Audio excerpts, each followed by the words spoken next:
नमस्कार, मैं हूं आशीष और आप देख रहे हैं आशीष कॉमर्स क्लासेस। मेरे प्रिय साथियों, हम अपने वीडियोस में कंपनियों की चर्चा कर रहे थे और पिछली वीडियो में हमने जाना था कि कंपनी की मीटिंग क्या होती है, यानी सभाएं क्या होती हैं। और हमने कहा था कि अगली वीडियो में हम लोग जनरल मीटिंग की बात करेंगे, यानी वार्षिक साधारण सभा की बात करेंगे। तो आज हमारी वीडियो का टॉपिक है वार्षिक साधारण सभा, यानी एनुअल जनरल मीटिंग, जिसकी बात हम लोग सेक्शन 96 के तहत करेंगे। वार्षिक साधारण सभा यानी एनुअल जनरल मीटिंग, सेक्शन 96। भारतीय कंपनी अधिनियम की धारा 96(1) के अनुसार हर निजी और सार्वजनिक कंपनी को वर्ष में एक बार साधारण सभा का आयोजन करने की अनुमति है। अधिनियम के अनुसार दो वार्षिक सभाओं के मध्य 15 महीने से अधिक का समय का अंतराल नहीं होना चाहिए। वार्षिक सभा के संदर्भ में सभा के आयोजन की जानकारी सभी सदस्यों को सभा के 21 दिन पहले दे दी जाएगी। यानी यहाँ पे कहने का मतलब ये है कि चाहे वो निजी कंपनी हो या फिर सार्वजनिक कंपनी हो, उसको साल में एक बार अपने वहाँ मीटिंग कंडक्ट करना पड़ेगा, यानी बुलाना पड़ेगा। अब अगर हम लोग दो मीटिंग की बात करते हैं, यानी एक मीटिंग इस साल और एक मीटिंग अगले साल, तो दोनों मीटिंग के बीच में 15 महीने से अधिक का अंतराल नहीं होना चाहिए।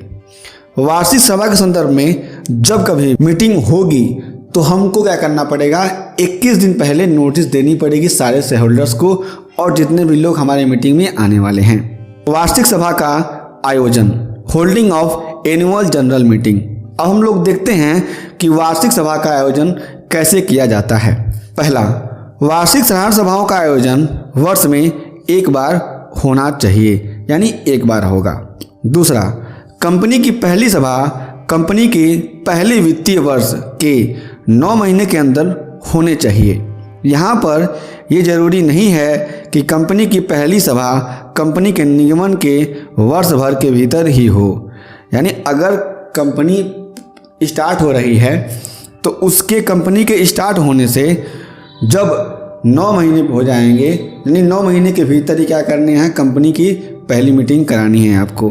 और यहाँ पे ये भी ध्यान देने वाली बात है कि जब कंपनी का निगमन हो रहा हो तो ऐसा हम लोग नहीं देखते हैं कि जो हमारा फाइनेंशियल ईयर है उसके हम लोग बीच में ही, मतलब साल भर में ही हमको करना पड़ेगा। तीसरा, दूसरी वार्षिक सभा वर्ष की समाप्ति से 6 महीने के अंदर होनी चाहिए।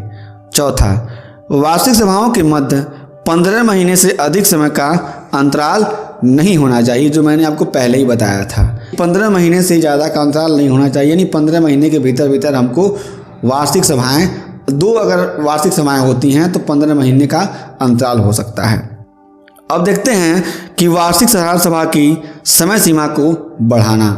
अगर हमें लगता है कि हमें अपने वार्षिक साधारण सभा की समय सीमा को बढ़ा देना चाहिए, किसी वजह से हम लोग सभा नहीं कर पाते हैं, यानी कोविड आ जाता है और बहुत सारी चीज़ें आ जाती हैं, बहुत सारी कैलामिटीज़ आ जाती हैं, तो उन सब स्थितियों में हम लोग क्या करते हैं कि अपनी वार्षिक सभा को आगे बढ़ाते हैं। तो किस तरीके से अपने वार्षिक सभा की डेट को आगे बढ़ाएंगे, उसकी चर्चा हम लोग इसमें कर लेते हैं। यदि किसी कारणवश कंपनी निर्धारित समय में सभा का आयोजन नहीं कर पाती है तो रजिस्ट्रार किसी विशेष कारण होने पर उस समय तक सभा को स्थगित कर सकता है जब सभा का आयोजन होना है। कहने का मतलब है कि अगर किसी कारणवश कंपनी मीटिंग नहीं करवा पा रही है तो रजिस्ट्रार के माध्यम से जब कंपनी चाहती है मीटिंग हो तब के डेट तक क्या करेगी, रजिस्ट्रार कंपनी की मीटिंग को स्थगित कर देगी। जब कंपनी मीटिंग की डेट देगी उसी डेट पर फिर से मीटिंग हो जाएगी। प्रथम वार्षिक सभा के आयोजन के समय रजिस्ट्रार के द्वारा सभा को स्थगित नहीं किया जा सकता।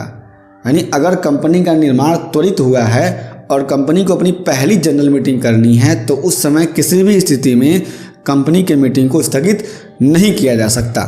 वार्षिक साधारण सभा के आयोजन का समय व स्थान, जब कभी भी एनुअल जनरल मीटिंग कंडक्ट की जाएगी तो उसका समय क्या होगा और स्थान क्या होगा, इसकी चर्चा हम लोग कर लेते हैं।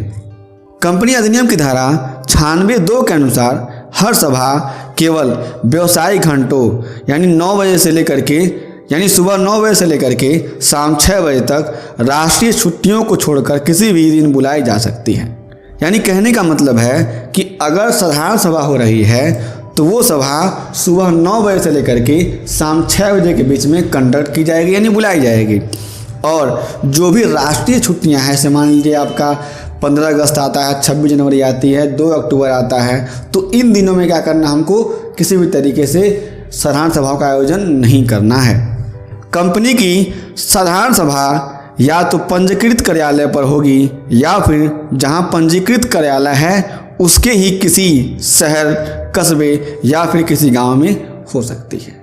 यानी कहने का तात्पर्य यह है कि जब कभी भी कंपनी की वार्षिक साधारण सभा होगी तो वो सभा कंपनी के रजिस्टर्ड ऑफिस, जो आपने पढ़ा था, किसमें पढ़ा था, मेमोरेंडम ऑफ एसोसिएशन में पढ़ा था, तो कंपनी की साधारण सभा कंपनी के पंजीकृत कार्यालय यानी रजिस्टर्ड ऑफिस पे होगी।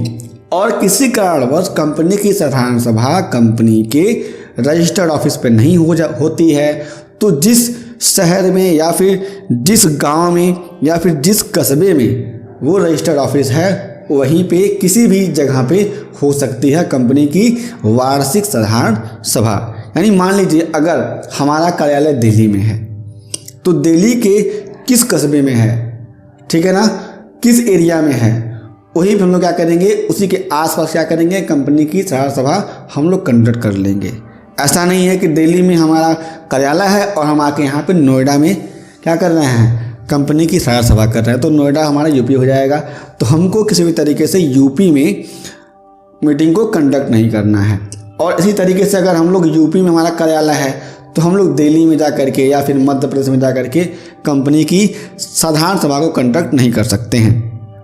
सरकारी कंपनी के संदर्भ में इसके अलावा सरकार जहां अनुमति देगी वहां सभा का आयोजन होगा। यहाँ पे एक बात ध्यान रखने वाली बात है कि अगर सरकारी कंपनी है तो उस स्थिति में जब सरकारी कंपनी मीटिंग करवाएगी तो कंपनी जहां बुलाएगी वहां पे आपको मीटिंग के लिए जाना पड़ेगा। मीटिंग कंपनी ओवरऑल कहीं भी करवा सकती है। सूचीबद्ध कंपनियों की दशा में वार्षिक साधारण सभा पूरे भारत में कहीं भी सदस्यों द्वारा लिखित या इलेक्ट्रॉनिक मोड में स्वतंत्र रूप से कराई जा सकती है। अगर गैर सूचीबद्ध कंपनियां हैं यानी अनलिस्टेड कंपनीज हैं जो स्टॉक एक्सचेंज में लिस्टेड नहीं हैं, तो उन कंपनियों की जो साधारण सभा है वो पूरे भारत में कहीं भी कराई जा सकती है। और या तो हम लोग उस साधारण सभा को मौखिक रूप से यानी प्रत्यक्ष रूप से करवा लें और या तो हम लोग उसको इलेक्ट्रॉनिक मोड पे करवा लें, जूम ऐप पे करवा लें। तो इस तरीके से हम लोग उस मीटिंग को कंडक्ट करवा सकते हैं अगर वो कंपनी गैर सूचीबद्ध कंपनी है तो। सरकार इस प्रावधान पर छूट दे सकती है। यानी जो केंद्र सरकार है, जो हमारी सेंट्रल गवर्नमेंट है, वो कह सकती है कि आप लोग मीटिंग करवाइए या फिर नहीं करवाइए अगर वो गैर सूचीबद्ध कंपनियां हैं तो। राष्ट्रीय छुट्टियां क्या होती हैं, मैंने जो पहले बात करी थी कि राष्ट्रीय छुट्टियां क्या होती हैं उसकी हम लोग बात कर लेते हैं। राष्ट्रीय छुट्टियों से तात्पर्य उन छुट्टियों से है जो केंद्र या राज्य सरकारों के द्वारा घोषित होती हैं। यानी अगर कोई छुट्टी केंद्र सरकार या फिर राज्य सरकार के द्वारा घोषित की जाती है कि इस दिन सबकी छुट्टी रहेगी तो उसको हम लोग राष्ट्रीय छुट्टी के नाम से जानते हैं। वार्षिक सभा बुलाने के संदर्भ में ट्रिब्यूनल की शक्तियाँ, जो हमारा कंपनी ट्रिब्यूनल है उसकी क्या शक्तियाँ होती हैं कि वो किस तरीके से अगर किसी भी स्थिति में कंपनी साधारण सभा नहीं बुलाती है तो वो कंपनी की साधारण सभा बुला सकती है। इसकी बात हम लोग सेक्शन 97 में करेंगे। कंपनी अधिनियम की धारा 96 के अंतर्गत अगर कोई कंपनी वार्षिक साधारण सभा का आयोजन नहीं करती है तो इस स्थिति में जब कोई सदस्य ट्रिब्यूनल से सभा न बुलाने की शिकायत करता है तो ट्रिब्यूनल सभा बुला सकती है या फिर बुलवा सकती है। यहाँ पे आप लोग अच्छे से समझ सकते हैं कि अगर कंपनी मीटिंग बुलाएगी तो उसमें हमारा सेक्शन 96 लगेगा और अगर ट्रिब्यूनल मीटिंग बुलाएगी तो उसमें हमारा सेक्शन 97 लगेगा। तो जहाँ पे अगर सेक्शन 97 लगेगा तो कंडीशन ये आ सकती है कि बहुत सारी चीज़ें होती हैं, कंपनी फ्रॉड कर जाती है, बहुत डिफ़िकल्टीज आ जाती हैं, तो उसमें कभी कभी कंपनियां मीटिंग नहीं करवाती हैं। ठीक है, टालने का काम करती हैं। तो उस समय अगर कोई सदस्य उसको लगता है कि हाँ मेरी बातें वहाँ पे रखनी चाहिए या फिर मेरे सुझाव वहाँ पे ज़रूरी हैं, तो वो क्या कर सकता है, कंपनी ट्रिब्यूनल के पास जा सकता है और कहता है कि ट्रिब्यूनल जी आप लोग मीटिंग करवाइए। तो ट्रिब्यूनल क्या करेगी, कंपनी की मीटिंग को बुला सकती है, स्वयं बुला सकती है, या फिर ऑर्डर दे करके कंपनी को कि ये कंपनी अब तुम मीटिंग बुलाओ। तो ऑर्डर दे करके भी ट्रिब्यूनल कंपनी के द्वारा मीटिंग बुलवा सकती है। सभा बुलवाने के संदर्भ में ट्रिब्यूनल के द्वारा डायरेक्टर को सभा बुलाने का निर्देश दिया जाता है। यानी अगर कंपनी ट्रिब्यूनल सभा बुला रही है तो ठीक, तो वो खुद बुलाएगी, लेकिन अगर वो सभा बुलवा रही है तो वो एक लेटर लिखेगी या फिर किसी भी तरीके से कंपनीज के जो डायरेक्टर्स हैं उनको सूचित करेगी आप लोग सभा बुलाइए। चूँकि सभा ट्रिब्यूनल के द्वारा बुलाई जा रही है, तो यदि इस स्थिति में कोई एक व्यक्ति भी सभा में शामिल हो जाए, चाहे वह व्यक्ति किसी भी सदस्य का प्रतिनिधि यानी प्रॉक्सी ही क्यों ना हो, तो सभा करानी पड़ेगी। यानी अगर ट्रिब्यूनल सभा बुला रही या बुलवा रही है तो उस समय अगर कोई एक व्यक्ति भी उस सभा में उपस्थित हो जाएगा तो उस सभा को मान्यता मिल जाएगी, यानी सभा कंडक्ट हो जाएगी, शुरू हो जाएगी। मैंने पहले पढ़ा था कि कंपनी की सभा शुरू करने के लिए उसमें कोरम की आवश्यकता पड़ती है, गणपूर्ति की आवश्यकता पड़ती है। तो उस समय कोई भी व्यक्ति हो, मीटिंग हम लोग कंडक्ट कर लेंगे सिंगल व्यक्ति के द्वारा। और यहाँ पे प्रॉक्सी की बात की गई, यानी प्रतिनिधि की बात की जा रही है।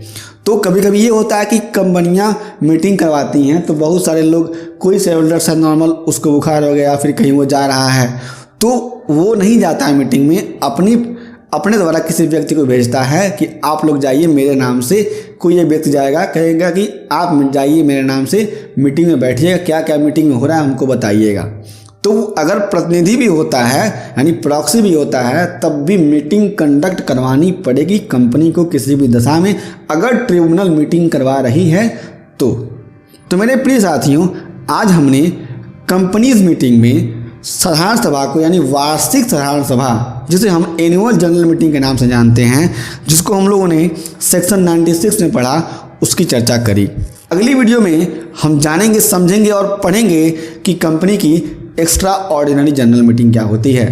इसको हम सेक्शन 100 यानी धारा 100 के अंतर्गत पढ़ेंगे। हम फिर से मिलेंगे एक नए वीडियो के साथ, तब तक के लिए जय हिंद, जय भारत।